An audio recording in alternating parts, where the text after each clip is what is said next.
দুদিকে আমার দেশ, মাঝে ইছামতি, থাকবে না কাঁটা তার, সাক্ষী থাকবে টাকি।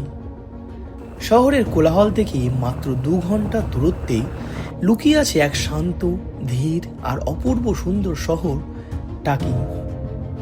একদিনের ট্যুর হোক কিংবা এক রাতের ছোট্ট ছুটি, টাকি আপনাকে নিরাশ করবে না। যারা ভিড়ের থেকে একটু দূরে নদীর ধারে শান্ত বিকেল আর নিরিবিলি পরিবেশ খুঁজে বেড়ান, তাদের জন্য এই জায়গাটা একদম পারফেক্ট। এখানে আছে ইছামতির বুকে নৌকা ভ্রমণ, ইতিহাসের সাক্ষী রাজবাড়ি, সুন্দর ইকো পার্ক, সুন্দরবনের ছোঁয়া আর নদীর ওপারেই চোখের সামনে বাংলাদেশ। সব মিলিয়ে এই এক অন্যরকম অভিজ্ঞতা। তাহলে চলুন আজকের এই একদিনের সফরে দেখে নেওয়া যাক টাকিতে কোথায় কোথায় ঘুরবেন, কোথায় থাকবেন, কি খাবেন আর পুরো ভ্রমণে কত খরচ হতে পারে। আমি আকাশ, আপনাদের host. Welcome to my channel চলো যাই with Akash. Good morning from টাকি রোড স্টেশন। তো একটা নতুন দিন আর একটা নতুন ভিডিও নিয়ে চলে এসেছি আমি আকাশ তোমাদের কাছে। তো আমি এখন রয়েছি এই টাকি স্টেশনে, আর এখান থেকে আজকে আমি বেরিয়ে কোন কোন জায়গায় এই টাকিতে একদিনের সফরে ঘুরে দেখতে পারবো সেই সমস্ত কিন্তু ডিটেলস তোমাদেরকে আমি বলে দেবো এবং তোমাদেরকে পুরোটা ঘুরিয়ে দেখাবো। তো চলো, তার আগে তোমরা এই টাকিতে কিভাবে আসবে সেটা তোমাদেরকে বলে দিই। টাকি পৌঁছানোর সবচেয়ে সহজ এবং সাশ্রয়ী উপায় হলো ট্রেন। শিয়ালদা থেকে হাসনাবাদ লোকাল ধরে প্রায় 2 ঘন্টায় পৌঁছে যাবেন টাকি। ভাড়া মাত্র 20 টাকা, তাই একদিনের বাজেট ট্রিপের জন্য এটি একটি দারুণ বিকল্প। আর যদি নিজের গাড়ি নিয়ে যেতে চান তাহলে সায়েন্স সিটি থেকে বাসন্তী হাইওয়ে হয়ে মালঞ্চ রুট ধরে প্রায় 2 ঘন্টার মধ্যেই পৌঁছে যেতে পারেন টাকি। পুরো রাস্তাটাই বেশ সুন্দর, তাই ড্রাইভের অভিজ্ঞতাও বেশ উপভোগ করতে পারবেন। আপনি ট্রেনে যান কিংবা নিজের গাড়িতে, দুক্ষেত্রেই টাকি একদিনের ছোট্ট সফরের জন্য একদম আদর্শ। তো চলো এই টাকি স্টেশন থেকে বাইরে বেরোই, আর বেরিয়ে তোমরা কিভাবে এই পুরো জায়গাগুলো ঘুরে দেখবে টাকিতে একদিনের সফরে এসে সেটা তোমাদেরকে বলে দিচ্ছি। তো তার জন্য তোমরা এখানে কিন্তু পেয়ে যাবে টোটো। তো এই হচ্ছে টোটো, দেখো পুরো টোটো স্ট্যান্ড রয়েছে এখানে। তো দাদা, আপনারা এই টাকিতে যে সমস্ত জায়গা রয়েছে সেগুলো কি ঘুরিয়ে দেখান? হ্যাঁ, আমাদের টাকিতে টোটাল 15টা স্পট আছে। আচ্ছা, 14টা স্পট হলে আমরা ঘুরে দেখাই। আর একটা স্পট দেখতে গেলে আপনাকে নৌকা করে বোটিং করতে হয়। আচ্ছা, ঠিক আছে, নৌকা বোটিং করে কেমন কি 3 নদীর খরচ মোহনা, রয়েছে? বাংলাদেশের কেয়াপাতার জঙ্গল, 3 নদীর মোহনা দেখার জন্য 3 নদীর নদীর নৌকাটা বুক করতে হয়। আর কেমন কি খরচ রয়েছে? আমাদের একটা প্যাকেজ আছে 1200 টাকা। আচ্ছা, ঠিক আছে, ডিসকাউন্ট করে করা আছে 1100 টাকা। 9749766560। ওকে। তো তোমরা এই নাম্বারে কিন্তু কন্ট্যাক্ট করে নিতে পারো আগে থেকে যদি তোমাদের মনে হয়। তো আমরা তো এসেছিলাম বাইকে করে বাসন্তী হাইওয়ে ধরে। তো চলো এবার আমরা বাইকে করে কিন্তু পুরো জায়গাটা কিন্তু ঘুরে দেখবো আর তোমাদেরকে কিন্তু সমস্ত ডিটেলস প্রোভাইড করবো। চলো যাওয়া যাক।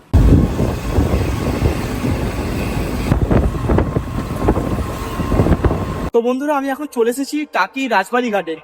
আর রাজবাড়ি ঘাটের এই যে জায়গাটা কিন্তু অসাধারণ সুন্দর, তোমরা দেখতেই পাচ্ছ কি সুন্দর। আর এই ঘাট এরিয়া থেকে কিন্তু সামনেই কিন্তু এখানে গেলে তোমরা একটা নৌকার ঘাট রয়েছে, সেটার দিকে তোমরা চলে যেতে পারো নৌকা বিহার করতে। তো তার ডিটেলস তোমাদেরকে আমি বলে দেবো। টাকির আসল সৌন্দর্য লুকিয়ে আছে এই রাজবাড়ির ঘাটেই। সামনে শান্ত ইছামতি নদী, ওপারে আরেকটি দেশ, মাঝখানে শুধু জলের বিস্তার। এখানে দাঁড়িয়ে সময় যেন একটু ধীর হয়ে যায়।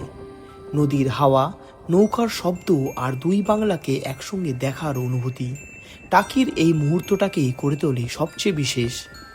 সীমান্ত শুধু মানচিত্রে থাকে, প্রকৃতির কাছে নয়। ইছামতির জল আজও 2 বাংলার গল্প একসঙ্গেই বয়ে নিয়ে চলে। হয়তো সেই কারণেই টাকি শুধু একটা ভ্রমণ নয়, বাঙালির ঐতিহ্য বহন করে। এই যে রাজবাড়ি ঘাটের কিন্তু সামনে এই যে নদীটা দেখতে পাচ্ছ, এটা হচ্ছে ইছামতি নদী। টাকিতে ইছামতি নদী রয়েছে, আর এর ঠিক উল্টো দিকে পড়ে হচ্ছে বাংলাদেশ। কারণ এই জায়গাটা হচ্ছে বাংলাদেশ বর্ডার। আর বর্ডার বলতে সেরকম কিন্তু কোনো রকম বর্ডার কাঁটাতারের কোনো বর্ডার নেই। এই নদীটা হচ্ছে বর্ডারে কাজ করছে। আর এর ঠিক উল্টো দিকে যে পার রয়েছে সেই পারে কিন্তু রয়েছে বাংলাদেশের যে জায়গা, তার নাম হচ্ছে শ্রীপুর। তো এই রাজবাড়ি ঘাট থেকে জাস্ট 1 মিনিট হাঁটলেই কিন্তু তোমরা পৌঁছে যাবে এরকম একটা জায়গাতে, নদীর ধারে। এখানে আই লাভ টাকি লেখা রয়েছে, দেখতে পাচ্ছ। তো তোমরা এখানে ফটোটা তুলতে পারবে। আর এই জায়গাটা কিন্তু অসাধারণ সুন্দর, বেশ হাওয়া দিচ্ছে। আর এখানে কিন্তু বসার জায়গা রয়েছে, গাছপালা রয়েছে, বেশ ভালো লাগছে। এই টাকিতে এসেই তোমরা ইছামতির বুকে নৌকা ভ্রমণ করতে পারবে। এর 2টো সাইড রয়েছে, একটা মোহনার সাইড আর একটা 0 পয়েন্ট অর্থাৎ বর্ডার সাইড। এই দুটো সাইডেই ঘুরতে হলে 1 থেকে 10 জন থাকলে তোমাদের পড়বে পুরো নৌকাটায় 1800 টাকা, আর যে কোনো একটা সাইড গেলে তা তোমাদের পড়বে 1000 টাকা। রাজবাড়ি ঘাট থেকে কয়েক মিনিটের পথ। গ্রামের শান্ত রাস্তা ধরে এগোতেই চোখে পড়ে টাকির আরও একটি সুন্দর নিদর্শন, জোড়া শিব মন্দির। পাশাপাশি দাঁড়িয়ে থাকা 2 শিব মন্দির, আর সামনে শান্ত জলের আয়না। চারপাশের নীরবতা যেন আরও গভীর করে তোলে এই জায়গাটার সৌন্দর্য। ধর্মীয় গুরুত্বের পাশাপাশি প্রকৃতি আর স্থাপত্যের এই মেলবন্ধন টাকির অন্যতম সুন্দর দর্শনীয় স্থান হয়ে উঠেছে।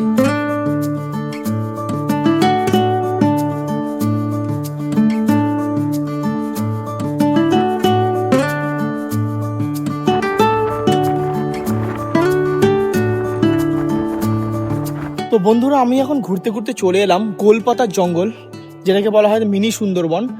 আর এখানে এসে সামনেই কিন্তু এখানে পার্কিংয়ের ব্যবস্থা রয়েছে। আমরা পার্কিং করলাম, এই যে দেখো এই বাড়িতে আমরা পার্কিং করলাম গাড়িটা। আর এখানে যে সমস্ত বাড়ি রয়েছে দুদিকে, তো সে সমস্ত বাড়িগুলোতে কিন্তু পার্কিং করতে পারবে তোমরা সেফলি, কোনো রকম অসুবিধা নেই।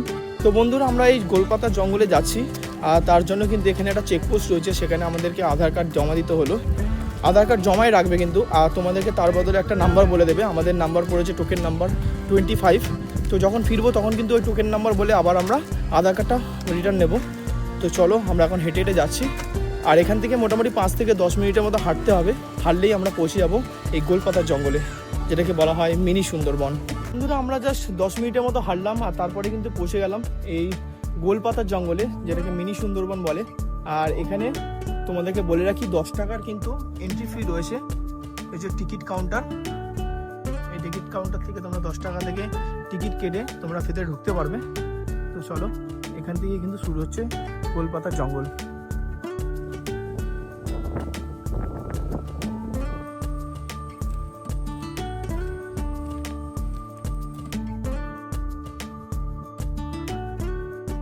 সত্যি অসাধারণ জায়গা। তো তোমরা এই টাকিতে ঘুরতে এসে অন্য কোনো জায়গাতে যাও কিংবা না যাও, অবশ্যই কিন্তু এই মিনি সুন্দরবনে ঘুরে যাও, খুবই সুন্দর লাগবে তোমাদেরকে, আমি গ্যারান্টি দিচ্ছি।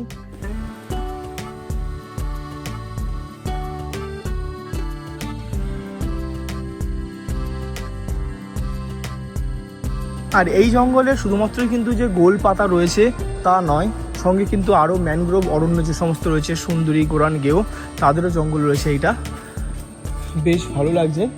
আর তোমরা এই জায়গাতে এলে অবশ্যই এখানকার যে শান্ত পরিবেশের মজা তোমরা নিতে পারবে। দেখো, আমি একটু চুপ করছি, তোমরা এখানকার যে পাখির কিচিরমিচির শব্দ তোমরা আশা করি শুনতে পারবে। আমি জাস্ট একটু চুপ করছি। দেখো,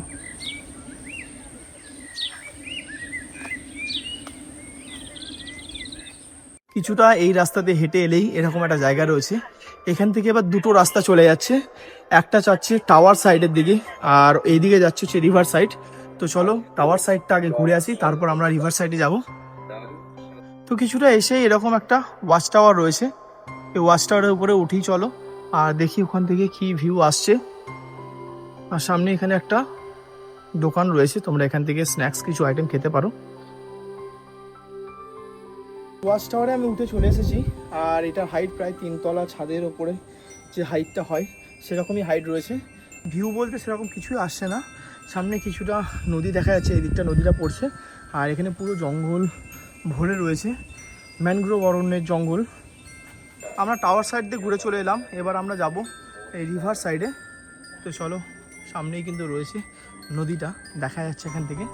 দেখো কি সুন্দর লাগছে, এখান থেকে নদীটা কিন্তু খুব দারুণ।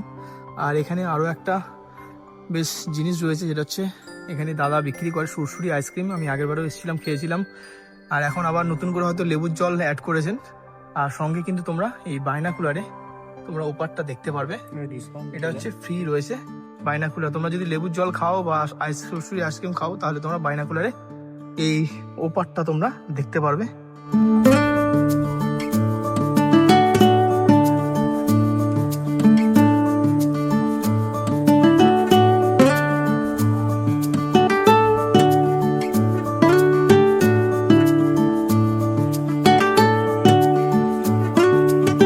তো বন্ধুরা, আমরা এই গোলপাতার জঙ্গল ঘুরে এখন চলে এলাম আবার এই রাজবাড়ি ঘাটের কাছাকাছিতে।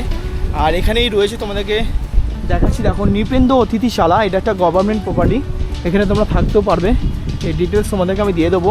আর আমরা তো আজকে থাকবো না, তবে দুপুরের যে লাঞ্চ আমরা করব সেটা কিন্তু আমরা এখানেই করব।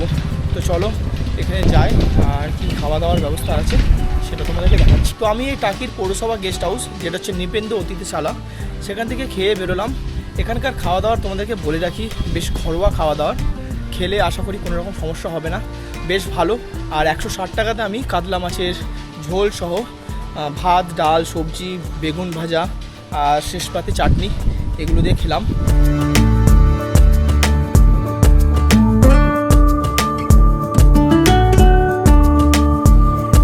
ধরো আমি এখন চলে এলাম এই টাকিতে 3 নদীর মোহনাতে। তো 3 নদীর মোহনা জায়গাটা কিন্তু অসাধারণ সুন্দর, আর এখানে আসার যে রাস্তাটা সেটা হচ্ছে আরও বেশি সুন্দর, কারণ এখানে আসার সময় আমি এলাম পুরো ইটের ভাটার মাঝখান থেকে, আর সেই দৃশ্য কিন্তু সত্যিই অনবদ্য। এরপর এসে আমি যে জায়গাতে উঠলাম তা কিন্তু তোমরা দেখতেই পাচ্ছ, আশপাশটা বেশ সুন্দর, আর সামনেই রয়েছে 3টে নদী, তাদের সঙ্গমস্থল। বন্ধুরা তোমরা দেখতেই পাচ্ছ আমি এখন চলে এসেছি এই টাকিতে 3 নদীর মোহনাতে। এখানে 3টে নদী রয়েছে। সোজা যে নদীটা চলে যাচ্ছে সেটা হচ্ছে বিদ্যাধরী, লেফট সাইডে আমার যে নদীটা যাচ্ছে সেটা হচ্ছে কালিন্দী, আর রাইট সাইডে যে নদীটা রয়েছে সেটা হচ্ছে ইচ্ছামতি। তো অসাধারণ সুন্দর প্রাকৃতিক দৃশ্য, নৌকাগুলো যাচ্ছে কি দারুণ লাগছে, আর চারপাশে সবুজ, আর ওইদিকে রয়েছে নদীর জল, অসাধারণ অসাধারণ। তো বন্ধুরা এই 3 নদীর মোহনা ঘুরে আমি এখন চলে এসেছি টাকির ত্রিশক্তি মন্দিরে। আমার পেছনে রয়েছে ত্রিশক্তি মন্দির। তো চলো মন্দিরের ভেতরে ঢুকি, আর মন্দিরটা তোমাদেরকে ঘুরে দেখাচ্ছি। টাকির এই শান্ত পরিবেশের মধ্যেই রয়েছে ত্রিশক্তি মন্দির। এখানে একই সাথে বিরাজমান দেবীর 3 শক্তি। মাঝখানে মা দক্ষিণা কালী, তার ডান দিকে মা তারা, আর বাঁ দিকে মা বগলামুখী। দেবীর এই 3 শক্তির একই সঙ্গে অধিষ্ঠানের কারণেই এই মন্দিরের নাম হয়েছে ত্রিশক্তি মন্দির। তো বন্ধুরা এখন ঘড়িতে সময় হয়ে গেছে 4:10, আর আমরা সমস্ত জায়গা কিন্তু ঘুরে লাস্ট যে আমাদের স্পট রয়েছে সেটা হচ্ছে চলে এলাম পূবের রাজবাড়ি। হচ্ছে টাকির মেন রাস্তাটা এখানে রয়েছে সামনে, আর রাস্তার ধারে এখানে রয়েছে পূবের বাড়ি, যেটা জমিদার বাড়িও বলে। এখানে কিন্তু ঢুকতে 10 টাকা করে টিকিট কাটতে হবে তোমাদেরকে। টাকির ইতিহাসের নীরব সাক্ষী এই পূবের রাজবাড়ি। প্রায় 400 বছরের পুরানো এই রাজবাড়ি আজও নিজের ঐতিহ্যকে বাঁচিয়ে রেখেছে। প্রতি বছর এখানেই ধুমধাম করে দুর্গাপুজোর আয়োজন হয়। স্থানীয়দের বিশ্বাস ও দীর্ঘদিনের প্রথা অনুযায়ী এই রাজবাড়ির দুর্গা প্রতিমার বিসর্জন না হওয়া পর্যন্ত টাকির অন্য কোনো দুর্গা প্রতিমার বিসর্জন হয় না। একসময় যে প্রাসাদ জমিদারদের ঐশ্বর্য আর আভিজাত্যের প্রতীক ছিল, আজ সেটাই ইতিহাস, সংস্কৃতি ও ঐতিহ্যের এক জীবন্ত নিদর্শন হয়ে দাঁড়িয়েছে। এটা জগবন্ধু রায়চৌধুরী, হ্যাঁ, দেবোত্তর সম্পত্তি। এখানে অনুপ ঘোষ আর সজিতা ঘোষ নিয়ে পুজোটাই করছে। এখানে 101টা বলি হতো আগে, পাঁঠা, ছাগল, ভেড়া দিয়ে লাস্টে একটা ময়ূর দিয়ে 101টা বলি হতো। এখন বলিটা বন্ধ করে দিয়ে চাল কুমড়া, আখ, কলা এইটাই বলি হয়। হ্যাঁ, পুজোর সময় আসলে এখানে ভোগ বিতরণ করা হয়। 26 জন বেয়ারা মাকে কাঁধে করে নিয়ে পালকির মতন করে নিয়ে ইছামতি নদীতে বিসর্জন করে। এ বিসর্জন না করলে কোনো ঠাকুর বিসর্জন হবে না। পূবের রাজবাড়িতে কিন্তু একটা সুন্দর শান বাঁধানো একটা ঘাট রয়েছে, সঙ্গে পুকুর রয়েছে। জমিদার বাড়িতে যেমনটা হয় ঠিক তেমনটাই কিন্তু রয়েছে, আর অসাধারণ লাগছে আশপাশটা। টাকিতে থাকার জন্য কম বেশি সব ধরনের বাজেটেই ব্যবস্থা রয়েছে। যদি কম খরচে থাকতে চান তাহলে টাকি পৌরসভার পরিচালিত নৃপেন্দ্র অতিথিশালা হতে পারে দারুণ একটা বিকল্প। এছাড়াও Rupasi Bangla lodge, Suhasini guest house, Amrapali guest house এবং টাকি রিভারভিউ গেস্ট হাউসেও থাকতে পারেন।